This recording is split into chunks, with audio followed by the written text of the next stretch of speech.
The process of making a television show is heinous. It's often not geared to do things well and thoroughly because you've got air dates and you've got schedules to juggle. I'm just constantly surprised, constantly impressed, and blown away because the quality of the show on every aspect of it is so high. The thing about this show is everybody in the show, from the actors to the writers to the hair and makeup, the prosthetics, the lighting, everyone is, I believe, at the top of their game. There's, always an imbalance of uncertainties and certainties, and it just gets amplified as the season goes on because changes happen, and adapting to those and not having enough time for them, not having enough money for like something audacious that we should have at this point, but it's not.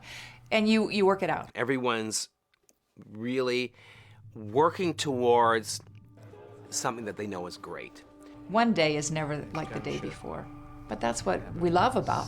That's what we really love about. Brian is a guy who everything is turned to 11. He's not trying to make a good show. He's trying to make the greatest show. He's trying to make it something remarkable. If you stop and sort of go, okay, these are all the things I have to do this week, I would collapse. I often get to a point where I can just think about what I have to do today and what I have to do tomorrow. But the day after tomorrow is too far away. I guess we're not worrying about spoiler alerts, right? This is my design. Well, the process with episode 5 and taking it from the beginning to the end is an interesting one. And for me, the tell part is always the preparation of it, starting with the blank page, starting with the blank slate for the whole season. And when you're looking at the blank page and you're thinking, okay, what is the first scene? What do I want to say about this world and where the characters are? Frequently, you have to just sort of let all of those elements wash over you and past you and put yourself in the shoes of the characters. You said you just interpret the evidence. So interpret the evidence. And build it brick by brick. And the ideas that get thrown up, that get thrown out, that get written, get rewritten. And the ticking clock that is always on the pressure of the writers to deliver the word of what's happening, so that our crew, that our creatives, that our producers, that our sound design, anybody, that will fulfill what's on the page can take that and prep for it. We have a lot of characters die in the first 7 episodes. So one of our regulars, 2 of our reoccurrings, like 5, 6, 7, we have people dropping. Beverly Katz dies in 4. Gideon dies in 6, and Chilton dies in 7. So we were kind of messing with the canon of the show to keep the audience on their toes, and characters that may have lasted through Silence of the Lambs aren't necessarily going to do so. Beverly Katz was never long for the world of the Hannibal television series. At the very first meeting with Etienne Park was, we're going to write a fun character for you, we're going to get the audience to love you, and then we're going to kill you. So I sort of met her with like, don't get too attached to this one. And of course she kind of makes that impossible because she's delightful. Well, I mean, I knew that Beverly Katz was going to be done for before we even started season 1. But the original plan was that my ear was the ear that was going to be eaten by Will Graham, that he vomits up at the end of season 1. Then as we progressed into season 1, we really hadn't done enough to merit killing her off yet. And so as we got further into the season, we just felt like, okay, it's not going to be as impactful a death because we haven't done our work in the writer's room to really make her as pivotal to the world as she needed to be to feel her loss. But when we were figuring out if I was coming back for season 2 and for how long, we negotiated that I would be done after the 4th episode. Oh my God.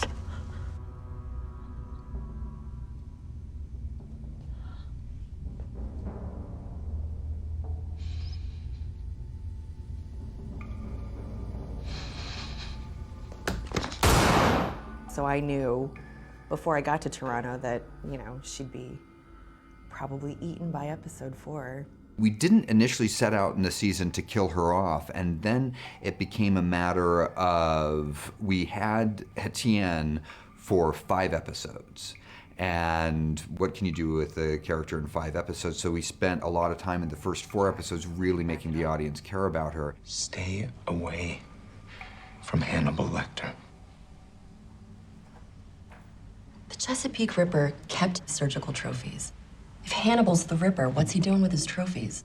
And it became clear that now was her time to die, because Will Graham needed a champion, she was going to be his champion, and anybody who gets close to discovering who Hannibal Lecter is at this early in the season has to pay a price for that.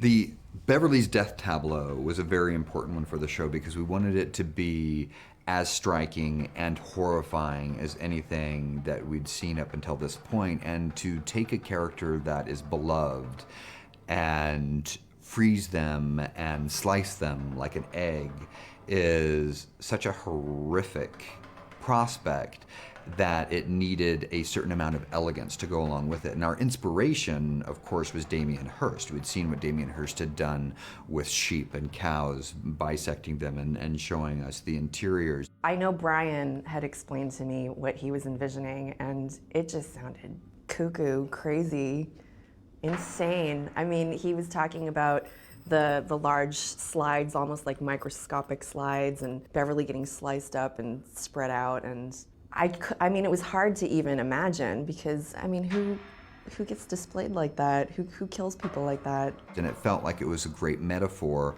for what Hannibal wanted to demonstrate with Beverly Katz. To take her apart, break her into pieces the way that she would break down a crime scene. Leading up to when we actually shot it, he sent me a computer animation of what it might look like, and that I thought was super cool. I mean, it's amazing. Who thinks of that? Brian Fuller. Brian Fuller thinks of that. Let's talk about how to carve up the carving up with Etienne. We've got visual effects, we've got special effects, we've got prosthetics, we've got art department. So how many slices, Francois, do you think we can get out of Beverly and still have it hold up and be identifiable so it can give Michael Reimer enough to identify her from certain angles and then reveal her accordioned out and others? I mean, I think the most important part will be, like in the rendition we have here, will be the first slice on the side. We started, actually, the art department did some initial mock-ups as well, where they were, determining what it could look like. We took what they had done and we built a CG pre-visualization where we were determining how many slices, where the body would be sliced, what would make sense and look good in terms of telling the story. And then we worked out the blocking for a couple of shots based on what we knew the location would support. I like the idea of her being sort of cut in a third, like one of the cuts going right through her eye and the eye staying intact. I think that's very creepy, as opposed to doing a complete half, but like a third, and then the rest of her accordioned out. I wonder if we get another slice off her shoulder and her leg, and then it's just on a lower piece of glass, so it gives you an open view of the side of her face. It just sort of makes me want to cut her up again, get one more slab off of her. Or do you like the full shoulder? We needed her to be recognizable, so one of the early decisions was that rather than her being completely sliced up, we wanted half of her body there, so that when she's initially discovered, you can see that it's her. I think we should do one more slice. But I see what you're saying, that to get the side of her face unobstructed by glass. See, all of this was all determined in a production meeting, where we talked in great length about where to cut her, and we ended up with, in half with all the other slices, and the more specific one was the one slice going through the eye. They wanted one slice to go through the eye. I remember about that whole thing, the whole question was, to show a nipple or not to show a nipple in one of the segments. how we were going to deal with the non-dress side of the corpse was a very long discussion, I believe. As gruesome as we can be in the show, no level of nudity is allowed. So, so the glass needed to hide any body parts that can't be shown on television. It was all determined prior to starting. Because when you see her, it's a full profile. It's unobstructed. There's nothing on it. You see her, it's a full profile. And then the glasses behind her, and you still sell the idea that she's all sliced up as you move along. It gives us the best of both worlds. It sells both gags you're trying to deliver. And it makes it slightly easier for us to build this because then we're only slicing half of her body up. You got the, this is pretty horrific. I mean, I think everybody responded pretty strongly to this graphic, to this art department rendering.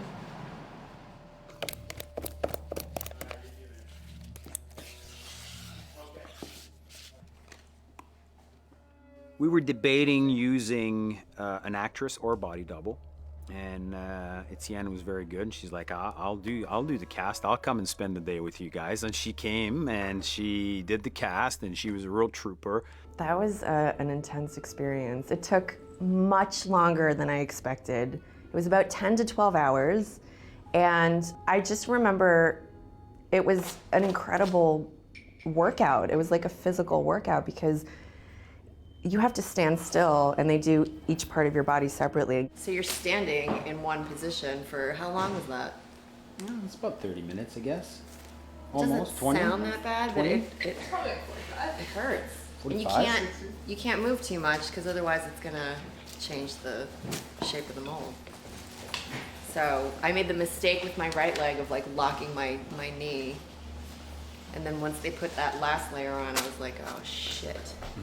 You have to be perfectly still for 45 minutes, which doesn't sound that hard, but when you're doing it, it's I worked up a sweat and I was pretty sore the next day. I'm trying so hard not to move, but once it starts getting harder, I'll feel more resistance.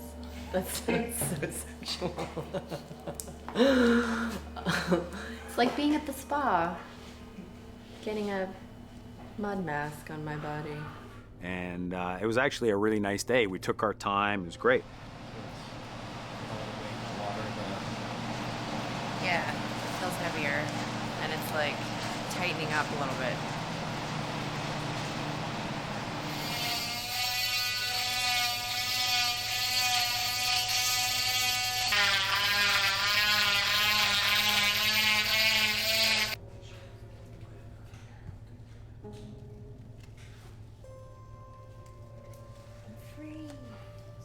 Bend your arm.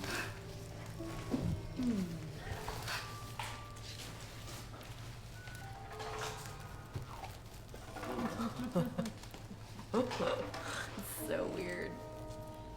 Oh, wait. Yeah. Okay. Got it?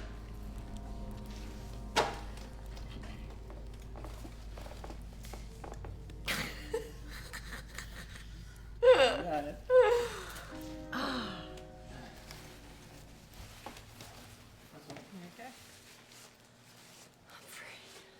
And then when they did the torso, that one was tough because my back went out and I couldn't move my spine at all and get any relief. And from there, again, we got molds of the actress. We have arms, we have legs, we have torsos, we have a head, all this stuff. We piece it together. From there, we sculpt all the final detail, we retool it, we remold it. And in this particular case, to achieve the effect, what we did was we got a shell, essentially a skin shell of Beverly, and we filled it with all of the organs and the skeleton, and we essentially reproduced a human body. We painted the body, seamed it, cleaned it, did all the cosmetic work on it in terms of everything we had to do as a unit, and then we put it through a bandsaw. But doing it in half is one thing, but as the half gets I would smaller probably and use a smaller and large smaller. bandsaw that makes large beams, that has a thickness control, What about your machete, Francois? No. Too messy. No, I like the freezing. freeze the person in position, and then you put them through the bandsaw. I mean, if you're going to be doing this, you're going to be, either you know where to get a bandsaw and it gives you the idea of doing this, or you get the idea of doing this because you know you can get a bandsaw. Yeah. You need the big Your arm's bandsaw. getting a little You bit need heavy, something. sweetie? It was a mad dash. Literally, it was a mad dash. We were working 24 hours a day on that one. I don't know what she's wearing when she's chopped up. That. The red leather Okay. jacket and the Well, then black. she should have a different outfit When she's a ghost. when she's a ghost. Okay, for scene 23.